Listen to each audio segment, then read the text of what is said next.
오늘은 요한복음 16장 7절 말씀인데 여기서 이제 성령님이 오시는 것이 예수님이 우리에게 유익이다라고 말씀을 하세요. 이제 이건 제자들에게 하신 것이죠. 예수님이 이제 제자들에게 이제 자기가 떠나고 대신 성령님이 오시는 것이 유익하다라고 말씀을 하십니다. 이 유익함이 무엇인지에 대해서 좀 살펴보겠습니다. 그래서 우리가 요한복음 16장 7절 말씀 우리 함께 이제 읽어보겠습니다. 그러나 내가 너희에게 실상을 말하노니 내가 떠나는 것이 너희에게 유익이라. 내가 떠나가지 아니하면 보혜사가 너희에게로 오시지 아니할 것이요 가면 내가 그를 너희에게로 보내리니 그가 와서 죄에 대하여 의에 대하여 심판에 대하여 세상을 책망하시리라. 아멘. 그래서 우리가 예전에 나눴을 때는 이 성령님의 역사를 우리가 생각할 때에 우리가 지금까지 뭐 능력 행사, 능력 행함 또는 그 은사의 역사를 통해서 성령의 어떤 일을 우리가 사실 체험을 하였던 것이고 그렇게 이해했던 부분입니다. 그렇지만 거기서 간과하지 말아야 될 것은 세상에 대해서 책망하신다고 하는 부분이에요. 그래서 죄, 의, 심판에 대해서도 우리가 가진 사전적인 의미, 우리가 가진 어떤 아는 그러니까 지식을 얘기하는 것이 아니고 성경에서 우리에게 가르쳐 주는 것. 그래서 9절부터 11절 말씀 잠깐 볼까요? 그래서 9절에는 죄에 대하여라면 그들이 나를 믿지 아니함. 그래서 성경에서 말하는 죄라는 것은 예수님을 믿지 않는 것입니다. 예수님을 믿지 않는 것은 그분의 말씀을 듣지 않는 것이죠. 그래서 예수님께서 그 당시 유대교, 이스라엘에 오셨지만은 아무도 예수님의 말씀을 듣지 않았다고 하는 것이죠. 심지어 예수님께서 부르신 12명의 제자들조차도 예수님의 말씀을 듣지 않았다고 하는 것입니다. 그 이유는 무엇이죠? 왜 그들이 예수님의 말씀을 듣지 못했죠? 왜냐하면 그들이 가지고 있는 지식이 있었어요. 그들이 유대교에서 사람의 계명으로 가르침을 받고 있었다고 하는 것입니다. 그러니까 거기서는 메시아는 이런 분이고 메시아는 이런 분이고 어떤 일을 하실 것이고 우리를 이 땅에서 로마인들을 물리치시고 쫓아내실 것이고 이방인들을 다 물러나가야 하실 것이다. 그런 다윗 왕과 같은 메시아가 오실 것이다라고 믿었기 때문에 그리고 그렇게 가르쳤기 때문에 그렇게 알았던 거예요. 그러니까 예수님의 말씀을 듣지 아니한 것. 이것이 사실은 죄가 되는 것이죠. 왜냐하면 예수님의 말씀을 듣지 아니하면 곧 하나님의 뜻을 깨닫지 못한다라고 하는 것이죠. 그 다음에 의라고 하는 것도 내가 아버지께로 가는 것이에요. 이제 이런 것도 우리가 이제는 어떤 육체적인 우리가 육신의 생각을 가지고 이제 그 보여지는 것으로만 자꾸만 이해를 한다라고 하는 것이고 또 심판에 대해서도 세상 임금이 심판을 받았다라고 하는 것. 이제 이런 부분들을 우리가 가진 환경과 배경들로 이해를 하니까 예수님이 진정으로 우리에게 가르쳐 주고자 하는 하나님의 그 가르침을 온전히 듣지 못하는 것이죠. 그런 부분들을 책망하신다. 그래서 이 책망하심은 곧 진리의 말씀을 선포하시는 것을 의미하는 거예요. 그래서 그것을 들을 때에 우리 안에 우리가 가진 육신의 생각의 구조가 완전히 깨지는 거죠. 이제 그게 책망하심이에요. 근데 그것이 없으면 우리는 아직까지 주의 음성을 듣지 못하고 있는 상태라고 하는 것입니다. 그런데 7절에 보게 되면 다시 7절로 돌아가면 예수님이 성령을 주심이 곧 유익하다라고 하는 겁니다. 근데 이 유익함은 심푸헤로라는 단어가 쓰였어요. 이 단어는 두 개의 단어가 합쳐진 건데 뭐냐면 쉰이란 회로라는 단어가 합쳐진 겁니다.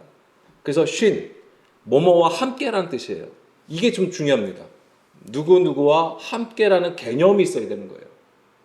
그러니까 이 유익함은 이제 눈치채셨겠지만 누구와 함께 하는 것을 얘기하는 거죠. 예, 성령님과 함께 하는 것을 얘기하는 거예요. 성령님과 함께 하였을 때에 이 회로라는 단어는 참다, 계속하다, 인도하다라는 뜻을 가지고 있습니다. 그래서 뭐냐면 계속해서 이거는 이제 지속성을 가지고 있습니다. 지속적으로 계속적으로 인도함을 받는 상태가 되는 거예요. 그래서 그것이 유익하다라고 하는 거예요. 우리가 성령의 체험 같은 경우도 우리가 어떤 한 번의 사건으로 사실 체험을 하잖아요. 그것이 지속되는 게 너무나도 힘든 것이죠. 그러니까 성령을 체험하신 분들이 그것을 계속해서 그 남은 평생 동안 그것을 경험하여 가지 못하는 경우가 많다라고 하는 것입니다. 그러면서 우리는 생각을 하죠. 역시 우리가 육신에 속하였고 또 죄를 자꾸만 지니까는 이게 성령님이 떠나가시는구나. 하나님이 성령을 걷어가시는구나. 이제 이렇게 생각하는 거잖아요. 근데 어쨌거나 이 유익하다고 함은 성령님이 우리 안에 계셔서 계속 인도해 가신다라고 하시는 것입니다. 그게 유익하다고 하는 거예요. 그런데 이것이 단지 하나님의 영이 성령님이 우리 안에 계시는 것으로 유익하다고 말씀하는 게 아니라 반드시 어떤 일들이 벌어지게 되냐면 그 회로라는 단어를 찾아보면은 이거 먼저 써줄게요. 요한복음 15장 4절 5절 말씀. 여기서 보면 내 안에 거하라 나도 너희 안에 거하리라 가지가 포도나무에 붙어있지 아니하면 스스로 열매를 맺을 수 없음같이 너희도 내 안에 있지 아니하면 그리하리라. 나는 포도나무여 너희는 가지라.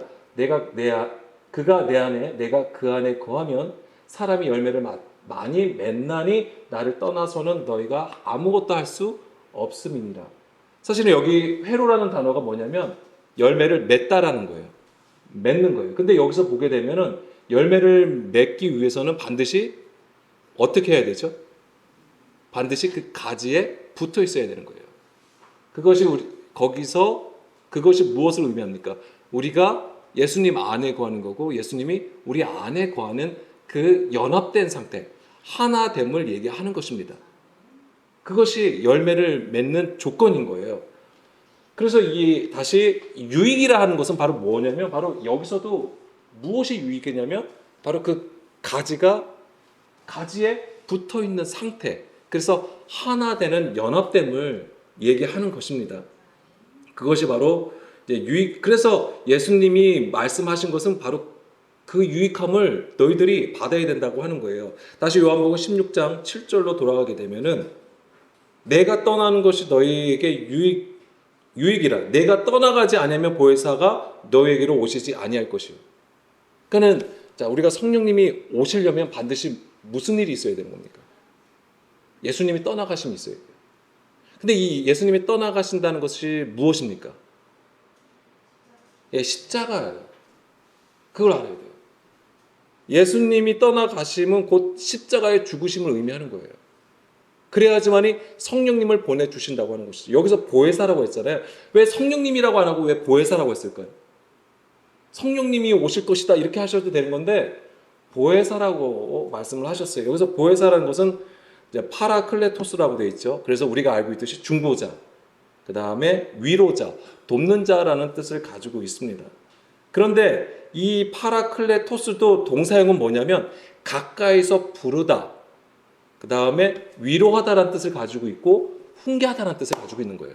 그러니까 여기서 우리가 생각해야 되는 건 뭐냐면 우리가 보혜사라고 했으면 돕는 자, 위로자라는 이미지가 커요. 그래서 뭐냐면 우리가 아프고 힘들고 어려운 상황일 때에 하나님께서 도와주시고 인도해 주시고 우리를 안아주신다라는 개념을 알아요. 그래서 거기서 위로함을 받고 내가 평강을 찾고 이제 이런 개념으로 우리가 아는 부분이지만은 파라칼레오라는 동사를 통해서 보게 되면 하나님께서 우리를 위로하신다고 하는 개념이에요.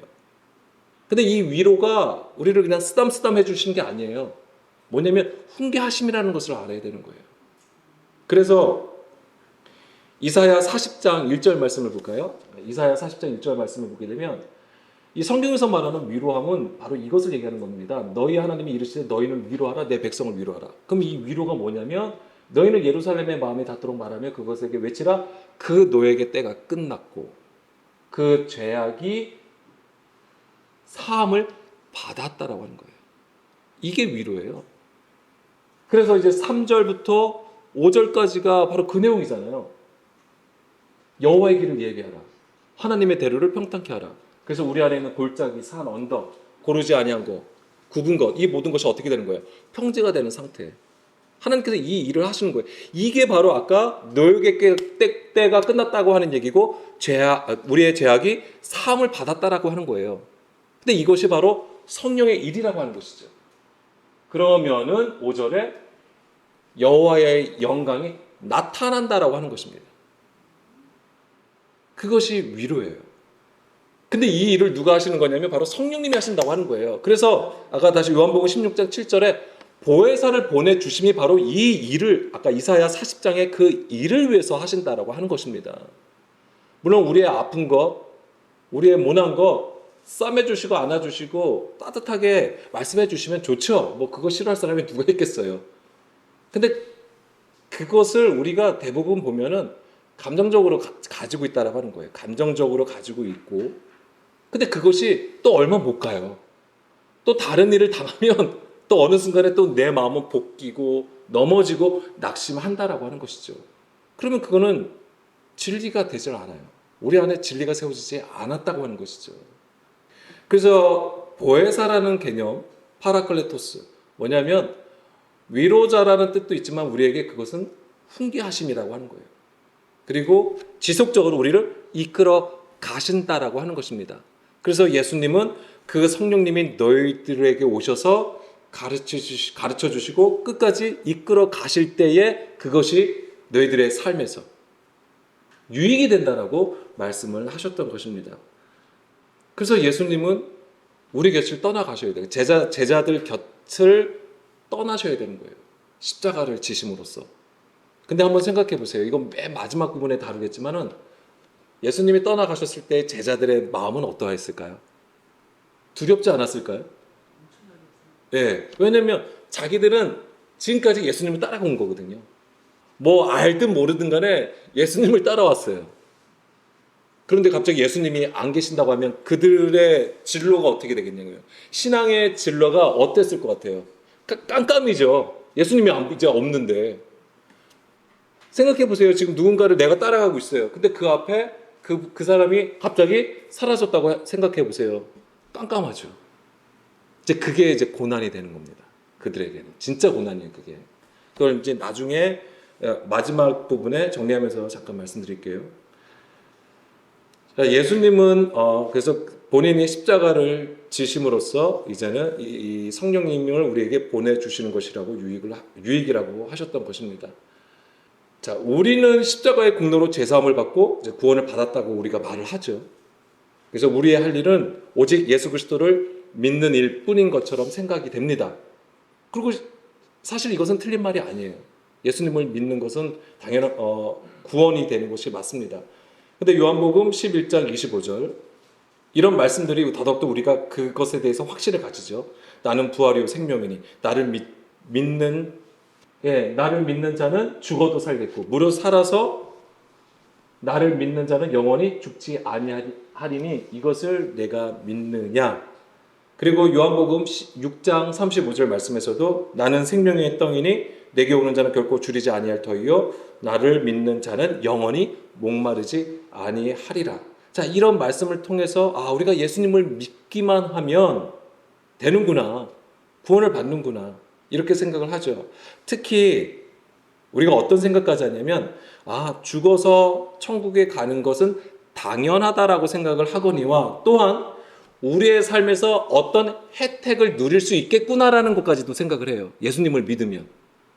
그래서 실제 예수님을 믿고 성령의 역사를 우리가 체험하여서 더 나은 방향으로 그 삶을 영위한 것을 경험을 하셨잖아요.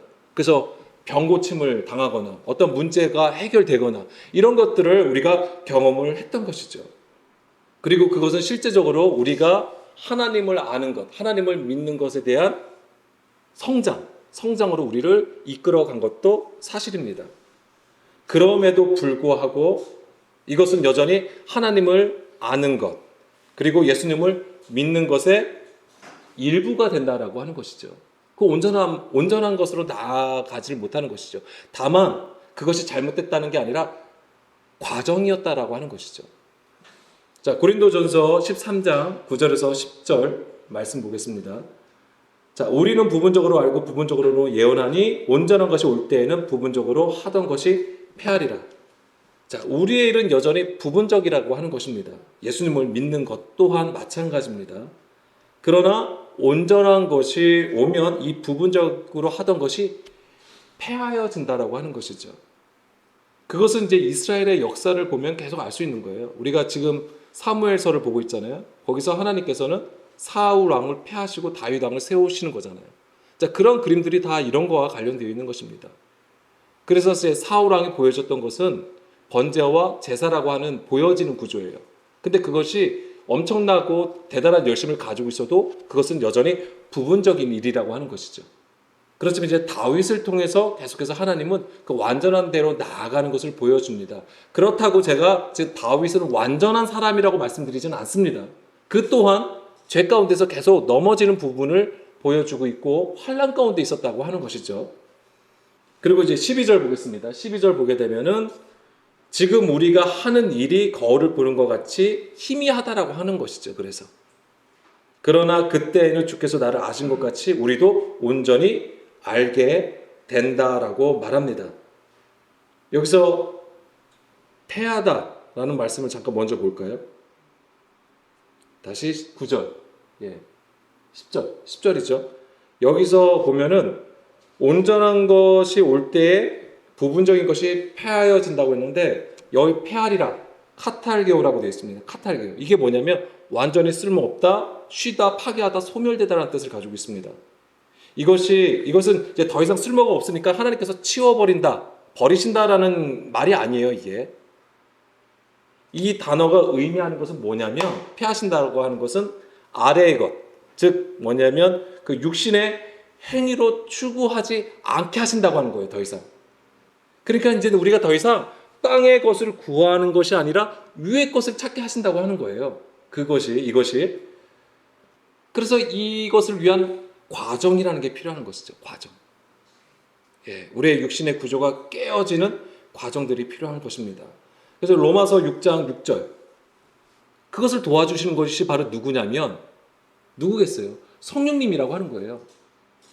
위의 것을 찾을 수 있도록 지속적으로 이끌어 가시는 분이 성령님이라고 하는 거예요. 그리고 그 과정에서 주의 위로하심이 있는 것인데 그 위로하심이 아까 이사야 40장의 말씀과 같은 주의 역사가 되는 것이죠. 로마서 6장 6절 말씀해 보게 되면 우리가 알거니와 우리의 옛사람이 예수와 함께 십자가에 못 박힌 것은 죄의 몸이 죽어. 이게 카탈게오예요. 아까 페아리라라고 하는 그 단어와 같은 겁니다. 죄의 몸이 폐어진다. 죽어 다시는 우리가 죄에게 종로로 타지 아니하려 함이라. 그러니까 완전히 우리가 생각할 때 우리가 거듭난다라고 했을 때 우리가 주님을 영접하여서 거듭난다라고 했을 때 새 사람이 된다고 하잖아요. 그래서 그 새 사람이 된다고 했을 때 우리는 갑자기 변화된 것을 얘기해요. 이 사람이 나쁜 짓을 했는데 이제 더 이상 그 나쁜 짓을 안 하는 상태. 그 좋은 일을 하는 거. 그래서 그런 변화를 우리가 새 사람이 되었다라고 이해하는 거잖아요. 근데 사실은 그런 부분도 있겠지만은 하나님이 성경에서 가르쳐주는 그 새 사람이라는 것은 주님께 가까이 나가게 한다라고 하는 거예요. 그래서 뭐냐면 주님께 가까이 나가게 하면 우리가 주님과 함께하는 다바크하게 하신다고 하는 거예요. 점점. 그 개념이에요. 가장 중요한 겁니다. 그래서 주님이 우리와 함께 하신다는 것. 이 개념이 너무나도 중요한 거예요. 그래서 여기서 주거가 카탈게요. 그래서 우리가 더 이상 죄의 종로로 타지 아니하는 상태가 되게 하시는 것이고 그게 폐하여 버리는 거예요. 그 다음에 로마서 7장 2절 말씀에서도 남편 있는 여인이 그 남편 생전에는 법으로 그에게 매인바 되나 만일 그 남편이 죽으면 남편의 법에서 벗어나느니라. 벗어나다. 카탈게요. 남편의 법이 바로 뭘 얘기하는 것입니다. 옛법이잖아요. 옛사람. 옛구조. 처음 하늘과 처음 땅을 얘기하는 것입니다. 법조문으로 된 율법의 계명의 율법이에요. 율법 조문을 얘기하는 것이죠. 그리고 고린도전서 13장 11절 말씀에서는 뭐냐면 어린아이의 일을 버렸다가 카탈게요예요. 이게 하나님께서 폐하신다고 하는 부분이에요. 온전한 것이 오면 이 어린아이의 일이 남편의 법이 죄의 몸이 폐하여진다라고 하는 것입니다. 그걸 얘기하는 거예요. 다 어린아이의 이런 남편의 법 이런 것들 다 뭘 얘기하냐면 사람의 계명으로 교훈을 삼아서 엄청난 열심을 내는 걸 얘기하는 거잖아요. 이것들을 하나님께서 이제는 뭐예요? 바꾸신다라고 하는 거예요. 어떻게 해요? 제사와 번제를 집중했던 것에서 영과 진리로 예배하는 구조로 바꾸신다고 하는 것이죠. 그 일을 지속적으로 하시는 것이 바로 성령님이라고 하는 것입니다. 그래서 내가 떠나고 보혜사 성령님을 보내주는 것이 너희에게 유익하다라고 말씀을 하신 거예요. 자, 12절. 그래서 보면은 우리가 지금은 거울을 보는 것 같이 희미하다. 이게 이제 계속 우리가 뭔가 지금 뭔가 열심을 행하여도 희미하다라고 하는 것이죠. 이게 어린아이의 일인데, 그때는 그렇지만은 이제 어린아이의 일을 버리게 되면 얼굴과 얼굴을 대하여 볼 것이고, 지금은 내가 부분적으로 하나 그때는 주께서 나를 아신 것 같이 내가 온전히 알리라. 자, 여기서 우리가 중요한 건 정말 우리가 주님 알기를 원하잖아요. 여기서 주께서 나를 아시는 것 같이, 여기서 이 단어는 에피기노스코예요. 이제 기노스코가 알다라는 것인데 여기 앞에 에피라는 거가 붙었어요. 이 에피는 뭐뭐 위에라는 거예요. 그래서 위의 것을 아는 거예요. 그러니까는 주님이 우리를 보는 것은 뭐예요? 뭘 보시는 거예요? 우리의 겉의 것, 우리의 행위, 우리의 어떤 모습들을 보시는 게 아니죠. 우리의 무엇을 보실까요? 중심을 보시는 것이죠. 근데 우리가 하나님을 볼 때는 뭘 통해서 보게 되죠? 어린아이의 일에 속했을 때는 보여지는 것, 나타나는 것, 행하여지는 것. 이것으로 우리가 판단하게 되어 있다고요. 그러면 그것은 우리가 번제와 제사를 드리는 것 같아요. 순종으로 하나님 앞에 나가는 게 아니고 영과 진리로 하나님 앞에 예배 드리는 게 아니게 되는 것이죠. 그래서 주께서 나를 아신 것이 바로 에피기노스코. 그 다음에 내가 온전히 알리라. 이제 우리가 하나님을 아는 거잖아요. 이거는 뭐죠? 이것도 이게 온전한 상태예요. 이게 뭐냐면 이것 또한 에피기노스코. 같은 단어가 쓰였습니다. 그래서 위의 것으로 알게 되는 거야. 위의 것을 안다라고 하는 의미가 되는 거예요. 이 위가 무엇입니까? 하나님을 얘기하는 겁니다. 진리의 말씀을 깨달아 아는 것을 얘기하는 것이죠. 그래서 주의 뜻과 그 마음을 아는 상태에 이르게 된다라고 하는 것입니다. 이것은요, 세상의 지혜와 지식으로 알 수 없습니다. 오직 성령님의 가르침을 받을 때에 알게 되는 것입니다. 그런데 이것의 시작이 무엇이냐? 십자가라고 하는 거예요. 십자가. 그래서 예수님께서 내가 십자가를 짐으로써 성령님을 보내주실 수 있다라고 하는 거예요. 근데 예수님은 길이요 진리요 생명이라고 말씀을 하시잖아요. 그러면은 이 성령님이 오시려면 우리 안에서 뭐가 있어야 되죠? 어떤 일이 있어야 되죠? 그리스도와 함께 십자가에 죽는 것이 있어야지만 성령님이 우리 가운데 비로소 오신다라고 하는 거예요. 그거는요, 같은 거예요. 그러니까 같은 개념이에요. 뭐냐면 이 십자가와 성령의 강림은 동일한 것입니다. 동일한 거예요. 이게 따로 있지가 않아요. 그래서 우리가 그리스도와 함께 십자가에 못 박히게 되면 그리스도께서 우리 안에 계시는 거잖아요. 바로 그거를 얘기하는 거예요. 갈라디아서 2장 20절 말씀이 그거잖아요. 우리가 그리스도와 함께 십자가에 못 박히면 그리스도께서 내 안에 사시게 되는 것이고 우리가 우리의 믿음이 아니라 그리스도의 그 믿음으로 산다라고 하는 거잖아요. 이게 구원이에요. 이게 원래. 그리고 이것을 누가 이끌어 가시냐면 성령님이 하신다고 하는 거예요. 이게. 그렇기 때문에 예수님이 죽으시는 것이 유익하다라고 말씀하시는 것이고, 그 다음에 예수님이 죽으셔야지만이 요한복음 12장 24절 말씀처럼 어떻게 되는 겁니까? 많은 열매를 맺게 된다고 하는 거예요. 근데 그 많은 열매 맺음이 우리는 지금까지 교회 사역을 통해서 미 전도지에 전도가 되고 예수님이 전파되고 교회가 세워지고 그 다음에 불신자가 많은 동네가 복음의 도시로 바뀌고 이제 이런 것으로 보여주는 거잖아요. 그렇게 이해했던 거잖아요. 근데 그런 것도 맞아요. 그렇지만 그것 또한 일부였다라고 하는 것이죠. 그런 것을 보게 되면 그럼 그렇지 않은 동네는 여전히 저기는 뭐죠? 마귀의 동네고 어쩌죠? 이렇게 평가하실 건가요?